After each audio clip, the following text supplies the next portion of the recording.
살고 싶고 사고 싶은 부동산 사부TV 밴더입니다. 이번 주는 3월 2주차 내용입니다. 윤정부 정책 신안산선 화성동탄 내용을 가지고 얘기를 드려보도록 하겠습니다. 지난주에 대선이 있었죠. 대선에서 아슬아슬하게 국민의힘 윤석열 당선인이 차기 정부를 맡게 됐습니다. 그러면서 그 내용들을 좀 보면요. 어떤 주택 공급에 대한 부분들, 그 다음에 정부 사업에 대한 부분들을 좀 완화해준다라는 부분들, 그 다음에 세제도 좀 완화해준다는 부분, 그 다음 대출도 좀 완화해준다는 부분, 전체적으로 부동산 시장에 있어서 그래도 조금 더 뭐 투자든 아니면 실거주든 조금 더 유리할 수 있는 상황들을 만들어준다라고 좀 보여집니다. 그 다음에 생애주택에 대한 LTV 완화, 전체적으로 이제 완화를 다 해주겠다는 얘기인데요. 일단 저희가 좀 생각해 보셔야 될 것은 이제 법상에서 바꿔야 되는 부분이 있고요. 그 다음에 이제 시행령, 대통령이 정할 수 있는 부분들, 그 다음에 이제 규칙에 대한 부분들, 이거는 장관이 할 수 있는 거죠. 그래서 통상 법이나 시행령에서 시행 규칙에서 정할 수 있는 부분들은 그래도 처음에 이제 공약했던 부분대로 진행을 할 가능성이 있다고 보여지고요. 그 다음에 아무래도 현재 민주당이 다수 그 국회의원 자리를 차지하고 있기 때문에 법 개정에 있어서만큼은 쉽지 않을 수 있다라고 좀 보여집니다. 그래서 그 내용에 따라서 좀 차이가 있겠다라고 좀 보여지고 오늘보다는 다음에 한번 기회가 되면 여기 정책에 대한 부분들, 실현 가능성에 대한 부분들을 좀 한번 같이 얘기를 해보는 것도 좋을 듯 싶습니다. 두 번째 얘기입니다. 마찬가지로 당선자가 얘기했던 교통에 대한 공약이 있었습니다. 그래서 그 얘기를 좀 보면요. 아무래도 GTX에 대한 부분이 가장 화두가 컸다라고 좀 보여집니다. C노선까지, 그리고 C노선에 대한 추가역 얘기에 대한 부분, 현재는 수원까지, 그리고 덕정까지 이어지는데요. 여기 뭐 병점, 그 다음에 뭐 오산, 뭐 송탄, 그다음 평택, 지제, 요런 얘기들, 또는 뭐 평택역이 될 수도 있고요. 그래서 C 노선에 대한 추가 검토역에 대한 얘기가 다시 한번 얘기가 됐었고요. 그 다음에 이제 D 노선입니다. D 노선. 원래는 그 국토부가 정해진 거는 부천종합운동장까지 장기역에서 이 부분만 정해져 있었거든요. 근데 요 구간은 기존에 검토했던 노선하고 유사하고요. 그다음에 요 구간은 이제 교산에서 이렇게 팔당으로 넘어가는 구간하고요. 삼성역에서 이렇게 수서 광주선을 이용하는 노선. 요거는 좀 기존하고 좀 다른 얘기입니다. 그래서 요러한 얘기들이 좀 있었고, 또 새롭게 인천공항에서 이어지는 노선하고 강북으로 이어지는 노선하고 경의중앙선으로 이어지는 노선을 이 노선이라고 새롭게 명칭을 부여했고, 그 다음에 이제는 F 노선입니다. F 노선은 이렇게 순환선 개념으로 이렇게 전체적으로 크게 수도권 중심으로 이렇게 한번 돌려보겠다, 이런 얘기들을 공약상으로 발표를 했습니다. 그리고 또한 경인선 철도 구로에서 인천역까지, 경부선, 경원선, 이런 구간들을 지하하겠다라는 겁니다. 그 다음에 3호에서부터 8호선까지 외부로 연장하겠다는 것도 추진하겠습니다. 이런 얘기까지. 그래서 이 5년이라는 시간 동안 이 많은 계획들이 진행되지는 현실적으로 어렵다. 제가 보기엔 하나라도 진행되기가 쉽지 않다라고 좀 보여집니다. 다만 어떤 진행 방향에 있어서 조금 더 밑그림을 좀 더 구체적으로 그려낼 수 있을 거냐, 저는 여기에 좀 포인트를 두고 있고요. 아무래도 이제 기술적인 부분들, 그 다음에 경제적인 부분들을 고민하지 않을 수 없기 때문에 그런 부분에서 상당히 열악한 부분들이 분명히 있습니다. 아무리 이제 하고 싶어도 현실적으로 어려운 부분들이 분명히 있기 때문에 그런 부분에 대한 어려움 좀 생각해 보고요. 그거에 비해서 현재 좀 진행 가능성이 좀 있는 것들, 예를 들어서 C노선에 대한 추가역에 대한 고민, 그 다음에 2노선에 대한 원점 재검토, 이런 부분들을 여러분들이 좀 주목해 볼 필요가 있다. 제가 보기에는 C노선에 대한 추가역, 추가역 부분, 그 다음에 D노선에 대한 원점 재검토, 재검토 부분들, 이 부분에 조금 더 포인트를 두고 가는 게 시장에서 조금 더 영향력이 있을 수 있기 때문에 여러분들이 좀 주목했으면 좋겠다, 얘기를 먼저 좀 드리고 싶습니다. 화성동탄 중앙투자심사 통과 2027년 말 개통을 목표로 한다. 이제 목표죠. 목표하기 때문에 이때 최대한 빨라야 이때라는 거고요. 제가 보기에는 한 2030년까지 넉넉히 보시는 게 맞을 거라고 보여집니다. 그 왜 그러느냐? 이제 여러 가지 문제가 있습니다. 또 일단 돈에 대한 문제, 재정에 대한 부분이 있겠죠. 그 다음에 이제는 민원에 대한 부분을 고민하지 않을 수 없습니다. 민원에 대한 부분. 일단 먼저 돈에 대한 얘기를 좀 살펴보겠습니다. 돈에 대한 얘기. 일단은 건설하는 거, 트랙 공사비는 다른 지하철에 비하면 보시는 것처럼 지상에서 이런 지하철 같은 열차가 올라타고 간다라고 봐주시면 돼요. 현재 계획은 이렇게 5량짜리. 근데 이 차량의 길이가 보통 지하철보다 작습니다. 그냥 버스보다 조금 크다라는 정도의 느낌. 이런 게 간다라는 거예요. 그래서 지상으로 가는 건데, 일단은 돈을 보면 지하로 가지 않기 때문에 전체적인 공사비는 저렴한 편입니다. 근데 문제는, 일부 도심 구간, 맞죠? 뭐, 도심 구간, 이렇게 도심 구간, 일부 도심 구간은 과연 여기를 지하로 갈 수 있겠느냐, 이런 부분에 대한 고민이 있기 때문에 공사비가 그렇게 아주 저렴하다라고 볼 수는 없다라는 부분이고요. 그 다음에 또 두 번째로 보면은, 일단 건설비에 대한 부분, 그 다음에 두 번째로 보면은 운영비입니다. 아무래도 이 트램을 하다 보면 버스도 마찬가지고요. 보통의 지하철도 마찬가지입니다. 대부분 다 적자예요. 그리고 처음에 사업 초기 때는 적자가 나지 않을 수가 없습니다. 그런데 아무래도 서울과 수도권은 유동이 많기 때문에 그런 부분들은 어느 정도 상쇄를 하고 있지만, 화성이 동탄이라는 동네가 수요가, 그러니까 인구가 많이 늘어났음에도 불구하고 과연 이 지역에서 동탄으로 향하는 분들, 그러니까 오산에서 동탄으로 가시는 분들, 그 다음에 수원에서 동탄으로 가시는 분들이 얼마나 되겠냐는 거예요. 그렇다 보면 지금 지자체에서 하는 상당수의 도철도 사업들은 다 적자입니다. 근데 그 적자의 규모가 상당하다는 얘기예요. 상대적으로 따져보면 그런 부분에 대한 고민을 하지 않을 수 없다는 겁니다. 건설비도 문제지만 운영비에 대한 부분 때문에 이런 부분들이 결국 사업의 속도를 빨리 못하게 한다는 부분입니다. 그 다음에 두 번째로 바라보면 이제 민원에 대한 부분입니다. 물론 기존의 동탄 2신도시 같은 경우는 보시는 것처럼 이렇게 도로 중앙에 현재 펜스를 쳐놓고 이렇게 트램이 갈 수 있는 부지를 확보해 놨어요. 하지만 이제 구도심에 대한 부분들, 그 다음에 현재 차량이 지나가는 이런 입체 교차 같은 부분들, 그런 부분들에 대해서 과연 어떻게 지나갈 수 있겠느냐에 대한 부분입니다. 그러면 상대적으로 가뜩이나 수도권 대부분은 일반 버스나 차량 이동하는데 생각보다 다 시간이 오래 걸린단 말이에요. 특히 출퇴근 시간에는. 근데 이 트램 때문에 생기는 어떤 트램의 어떤 정시성을 확보해 주다 보면 기존의 다른 교통에 대한 정시성에 대한 문제가 생길 수 있어요. 그래서 제가 보기에는 그런 민원이 상대적으로 좀 상대적으로 자기한테 시간이 더 걸리는 이런 상황이 주어진다면 여러 민원들이 또 있을 수 있습니다. 그래서 여러분들이 동탄 트램을 다 보지 않으셨으면 좋겠고요. 이왕이면 여기 보시면 이제 백일역 있죠? 백일역 그래서 시작하는 여기 백일역이죠. 백일역 파란색 구간입니다. 백일역 구간을 먼저 보세요. 그 다음에 나머지 구간은 시간이 단계별로 점차적으로 진행될 수 있다라고 좀 보여집니다. 아무래도 2단계 구간도 비교적 수월하겠죠. 3단계는 좀 이게 다를 수 있습니다. 3단계는 그런 부분들까지 여러분들이 좀 생각을 하시면 좀 도움이 되지 않겠냐라고 보여지고요.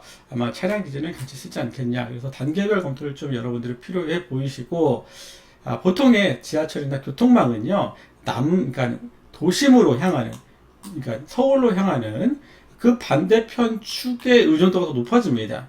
그래서 그런 부분도 좀 감안해 보셨으면 좋겠습니다.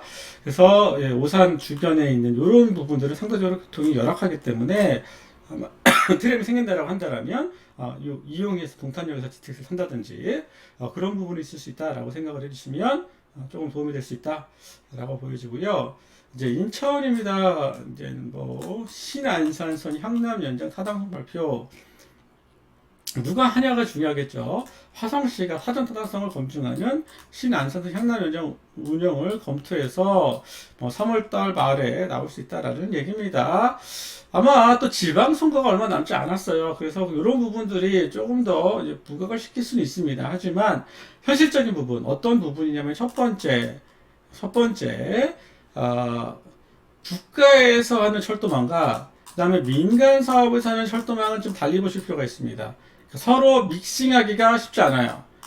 쉽게 말하면 예전에 원래 서해선이라는 열차가 바로 이렇게 신안선을 이렇게 연결해서 가려고 했던 게 목표였습니다. 하지만 중간에 없던 걸로 됐죠. 그래서 서해선은 그냥 가라. 신안선선은 별도로 가겠다. 그래서 이런 부분들에 대한 생각을 좀 하실 수 있어야 되고요.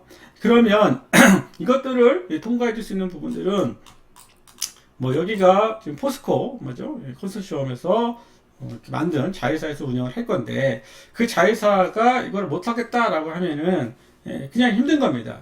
아무리 타당성이 있다 하더라도 설령 타당성이 나온다 하더라도 과연 얼마큼 운행할 거냐, 과연 이 지금 여기 원시 송산까지는 그래도 주거 시설들 그러니까 수요가 있다라고 보는 거예요. 하지만 여기는 역광 거리가 상당하다는 겁니다. 실제로 지하철, 전동차 개념인데 좀 빠른 전동차가 가기에는 좀 너무 멀다라고 보여진다라고 저는 개인적으로 생각합니다. 물론 이 지역에서는 분명 필요한 노선일 수 있어요. 하지만 현실적으로는 그렇게 쉬운 부분은 아니다라고 보여지고 결국 이러한 부분들은 약간 정치적 결정이 필요한 거고 과연 그 정치적 결정에 있어서 물론 당연히 추가의 승강장이라든지 이런 추가 비용에 대한 것들은 이거를 원하는 지자체가 부담하는 건 당연할 뿐더러 여기에 대한 운영 적자 부분을 메꿔줄 거냐에 대한 부분까지 서로 의견 조율을 하려다 보면 결국 그 의견 조율이 쉽지 않다라는 얘기입니다. 그리고 운행을 만약에 한다라고 가정하더라도 운행하는 횟수가 상당히 적을 수 있다. 그때 과연 이 신안선선 향남에 대한 부분들을 얼마나 이용하겠냐라는 그런 부분입니다. 그리고 여기 보면 기존에 서해선 열차가 있어요. 서해선 열차. 서해선도 보면 제가 보기에는 KTX 이음 열차와 전동차 중에 두 가지가 같이 다 병행해서 다니는 게 있거든요. 그런데 물론 이 지역 입장에서 바라보면 한 번에 서울로 들어가는 걸 원할 건데 현실적인 부분들은 그렇게 녹록진 않다. 현실적으로 상황적으로 보면 그래서 여러 가지 좀 고민이 있고요. 그 다음에 여기는 아무래도 여러 가지 열차가 병행해서 써야 되는 철도 노선이에요. 또 여기는 또 경강선까지 이용이 되는 부분입니다. 그래서 이런저런 고민들을 해보면 아직까지는 쉬운 상황은 아니다. 그리고 이러한 상황들을 검토를 물론 화성시가 처음에 정치적 상황에 따라서 먼저 할 수는 있겠지만 조금 더 뭐 국토부라든지 아니면 좀 더 상급기관에서 검토가 되는 이러한 조사 결과가 신뢰성이 있기 때문에 물론 이렇게 원하는 지역에서 타당성 검토를 하면요 좋게 나올 수밖에 없어요. 좋게 나오려고 정치적으로 좀 끌고 가려고 조사를 하는 거기 때문에 좋게 나올 수밖에 없다는 거죠. 하지만 KDI라든지 코티 이런 데서 객관적으로 좀 하다 보면 그런 데서 타협성이 쉽게 나오기는 만만치 않다라는 얘기입니다. 그리고 또 아까 민자 사업에 대한 부분들, 그래서 이 타당성에 대한 재검토, 그다음에 민간 사업에 대한 이런 서로 의견 교환 이런 것들이 쉬운 부분은 아니라서 아직까지는 제가 보기엔 현실성이 이렇게 설령 타당성 검토가 좋게 나왔을 거예요. 분명히 좋게 나온다 하더라도 그 다음 단계가 쉽지만은 않다라고 저는 좀 조심스럽게 좀 얘기를 드려보고 싶습니다. 그 다음에 GTX A 구간 철도 시스템 착공을 하겠다라는 거고요. 그래서 아시는 것처럼 여기 수서역에서 요 구간은 기존에 있는 선로를 같이 병행해서 쓰고요. 그럼 현재까지 뭐 했냐 그러면 성남역에 승강장을 또 만들었다. 용인역에 승강장을 또 만들었다. 동탄역에 승강장을 만들었다. 그 다음에 요 수서역에서 여기는 지상입니다. 지상. SRT는 지상이에요. SRT는. 지상으로 올라가고 그 다음에 여기 요 구간 있잖아요. 요 구간 여기서 점점점 이렇게 우리가 알고 있는 3호선 수서역은 이렇게 지하로 간다는 거예요. 그래서 뭐 이렇게 철도가 이렇게 터널이 이렇게 있으면 이렇게 뭐 바깥쪽으로 또 안쪽으로 좀 분기가 돼가지고 이렇게 이동하게 됩니다. 그래서 여기는 지하 수서역이고 여기는 지상 수서역입니다. 이런 상황이 두 개가 서로 차이가 있다라고 생각을 해주시면 돼요. 그래서 현재 삼성역까지는 공사, 뭐 앞부까지는 뭐 공사가 일부 가능하겠지만, 여기는 아시겠지만 삼성역 복합환승센터를 진행을 해야 돼요. 그래서 그런 부분 때문에 직접적으로 연결하기는 당분간 좀 어렵다라고 보여지고, 일단은 계획을 했기 때문에 요 수사동탄 구간은 운행을 할 수 있겠다라고 보여지고, 이미 이제 토목공사는 거의 다 완료됐다라고 생각하시면, 그 다음에 이제 시스템 공사를 해야 된다는 겁니다. 뭐 레일을 더 깐다든지, 신호통신, 이런 전력, 이런 시설들을, 안에서 이제 실제로 공사를 그런 하는 시기라고 보여지고, 원래는 2023년 말이라고 했는데요. 거기는 좀 그렇게는 못하고요. 제가 보기에는 2024년 말 정도의 개통입니다. 하지만 이게 처음에 했던 시범 사업이고, 그 다음에 이제 기존에 경험해보지 못한 이러한 사업이기 때문에, 제가 보기에는 뭐 요금 체계라든지, 그 다음에 환승에 대한 부분들이 본격화돼야 되는 상황이 돼버렸어요. 이제는 요 A 노선 때문에. 그때에 대한 어떤 재정에 대한 우려 부분, 여러 가지 얘기가 좀 있을 수 있거든요. 그래서 뭐 아마 요 결과에 따라서 GTX가 정말 대박이 되는 건지, 아니면 막상 생각보다 여러 가지 상황적으로 그렇게 괜찮지 않다라고 나올 수도 있습니다. 그래서 이러한 요금 체계, 그다음에 환승 할인에 대한 여러 가지 상황적인 부분들의 결정이 좀 필요하는데, 저는 좀 이 부분의 주목이 앞으로 GTX의 향후 미래에 대한 그러한 모습들을 좀 보여주지 않겠냐고 좀 예상을 합니다. 그래서 이제 2년밖에 남지 않았기 때문에요. 여러분들이 좀 주목해서 볼 필요가 있고, 요 상황들이 좀 더 그러니까 이용자, 수요자에게 좀 더 유리해진다라고 하면 아마 다른 GTX 효과는 정말 효과가 클 거다라고 저는 좀 예측을 해봅니다. GTX C 노선 오이도역 연장의 행정력 집중 시흥시입니다. 이번에는 화성시, 아까는 화성시였고요. 시흥시다 오이도 연장 집중 행정력 집중하겠다. 우리가 6월 달에 지방선거가 있잖아요. 무슨 말인들 못하겠어요. 대통령 선거 때도 막 얘기하는데, 이제 그 부분을 좀 생각하셔야 돼요. 지방선거가 얼마 남지 않았기 때문에, 이 얘기를 꺼내야 될 거 아니에요. 되든 안 되든. 맞죠? 그런 것들은 여러분들이 일단은 한번 걸러드실 수 있어야 됩니다. 아무래도 선거표에 영향을 줄 수 있기 때문에 그런 부분을 생각하셔야 돼요.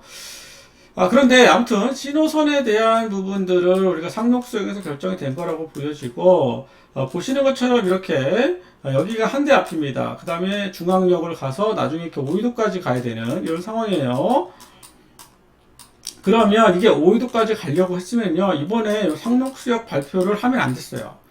제가 보기엔 그렇습니다. 상록수역이 아니라 최소한 뭐 중앙역이든 뭐든 초지역이든 좀 끌고 왔어야 됩니다. 하지만 끌고 오지 못했다라고 하면 오이도의 가능성은 현실적으로 상당히 어렵다. 일단은 여기는 여기 안산선이죠. 4호선, 안산선 다 같은 말입니다. 안산선에 대한 부분, 그 다음에 수인분당선, 두 개의 노선이 병행을 합니다. 그 병행하는 가운데에서 선로, 특히 GTX를 끌고 간다. 어려워요. 어렵습니다. 둘 다 전동차 베이스이기 때문에 그 사이를 뚫고 가는 건 어렵습니다. 간다 하더라도 횟수가 상당히 적을 거다라고 보여지고, 그렇게 갈 거면 별 의미는 없다라고 보여집니다. 이미 상록수역으로 했고요. 제가 보기에는 이번에 신호선에 대한 추가역 할 때 안산시가 그렇게 집중하는 그러한 느낌을 받지 못했습니다. 그냥 제일 만만한, 여기는 4호선만 가잖아요. 그렇죠? 그 다음에 이제 금정입니다. 금정이기 때문에 4호선만 가기 때문에 제일 클리어한 게 상록수역입니다. 제일 클리어한 게. 하지만 우리가 신호선을 좀 감안해 보면 신호선에 열차가 뭐 쉽게 말하면 한 5대 가는데, 그때 열차 한 대 정도밖에 가지 않는 이러한 열차 비율도 좀 생각을 하셔야 됩니다. 그래서 보통은 그냥 4호선 타고 금병역 가서 GTX를 환승해서 간다든지 이럴 가능성도 상당하다. 그래서 열차의 운행 횟수가 생각보다 많지 않다. 상록수역에서 출발하는 게. 그걸 감안하면 오이도 연장은 기술적으로, 그다음에 여러 가지 경제적으로 쉬운 부분이 절대 아니다. 지방선거 생각하시면 됩니다. 버스 정점을 지하철 승강장처럼 만들었다. 설도기술연구원 뭐 연구하는 곳이니까요. 세종시는 좀 약간 뭐 도시계획을 했던 그런 동네잖아요. 지역이잖아요. 그래서 그런 부분 때문에 이런 것들을 감안합니다. 근데 과연 이게 현실적으로 얼마나 큰 도움이 되겠느냐? 그냥 미세먼지 뭐 이런 것들 안에 좀 아니면 무기 안에 여러 가지 시설, 편의 시설들을 배치하는 정도고 뭐 추위라든지 아니면 여름에 좀 뭐 냉난방 시설들 이런 것들을 하는 정도의 개념일 거고 아직까지 뭐 이렇게 이러한 통구조 형태의 일단 지하철 승강장 개념은 아니다라고 생각을 합니다. 그러니까 한 예로 그 브라질에 꾸리티바라는 이런 도시가 있어요. 꾸리티바라는 도시가 있고 인구가 한 200만 명 정도 되는 도시입니다. 제가 이제 도시공학을 전공을 하다 보니까 많이 이렇게 접했던 곳인데 그 곳을 좀 보면 이렇게 말 그대로 버스의 중심이 아니고요. 승강장 중심에서 요금을 이렇게 받는 이런 형태의 개념. 그러니까 여기서 말하는 요런 이게 하나의 역처럼 여기서 출입을 하고 그냥 버스는 단순하게 이동만 하고 그리고 요 정거장하고 또 다른 정거장에서 들어오고 나오는 걸로 요금에 대한 이런 것들을 부여하는 이런 것들이 있었습니다. 꾸리티바라고 아마 그 자이네 네르네르 맞죠? 자이네 네르네르 그 대통령이 아마 예전에 시장이었죠. 시장이 뭐 작년, 재작년에 좀 이렇게 돌아가셨는데 아무튼 옛날에 그 뭐 제이콥스 다음으로 도시 할 때 이 교통에 대한 부분을 상당히 많이 집어넣었던 이런 분이었다라고 저는 기억을 하고 있습니다. 이런 개념은 아니다. 아마 뭐 도입을 하더라도 큰 의미는 없다라고 좀 보여집니다. 그래서 이번 주 얘기는 여기서 좀 마치도록 하고요. 아무래도 여러분들이 GTX 이제 추가 발표에 대한 부분들이 하반기부터 검토가 계속 진행될 거기 때문에 여러분들 조금 더 미리 준비하는 것도 방법이다. 제가 너무 좀 속 시원하게 얘기를 해서요. 또 아까 말한 지적에서 이런 것들을 좀 돼야 되는데 제가 또 혹시라도 또 너 말을 좀 그렇게 해가지고 좀 불편함을 드렸다라고 하면은 좀 죄송하고요. 제 의도는 가급적 조금 더 이런 분야에 있어서 경험과 좀 여러 좀 상황들을 바탕으로 이왕이면 여러분들의 판단을 좀 할 수 있도록 좀 속 시원하게 얘기를 했다라고 생각을 해주시면 좋겠습니다. 제 개인적인 생각이기 때문에 여러분들이 진행이 될 수도 있다. 그리고 여러분들 생각이 다를 수도 있다. 그리고 얼마든지 정책적으로 끌고 갈 수 있다. 그렇게 좀 감안해 주시면 좋겠습니다. 아무튼 제가 다 좋다고 할 수는 없잖아요. 그래서 저희 방송은 가급적 조금 현실적인 부분들 그리고 뭐 되는 것과 되지 않는 것 가능성과 좀 가능성이 적은 것들 이런 것들을 속 시원하게 얘기하겠다. 그래서 저희 튜브를 좀 많이 봐주셨으면 좋겠다 얘기를 드리고 싶습니다. 어떤 질문이든 좋습니다. 교통망과 관련된 부분은 남겨주시면 저희가 속 시원하게 얘기하겠다는 얘기고요. 저희 이제 살고 싶고 사고 싶은 부동산 내부 카페가 있습니다. 사부 부동산이라고 치고 하면 나오는데 거기에 이렇게 질문을 사부TV라는 곳에 질문을 남기는 이런 칸이 있기 때문에 거기다가 질문을 좀 남겨주시면 제가 그것만 구체적으로 좀 진행을 하도록 하겠습니다. 사부TV 좀 많이 봐주시고요. 구독, 좋아요, 알림 꼭 부탁드리겠습니다. 이번 주도 화이팅 했으면 좋겠습니다. 감사합니다.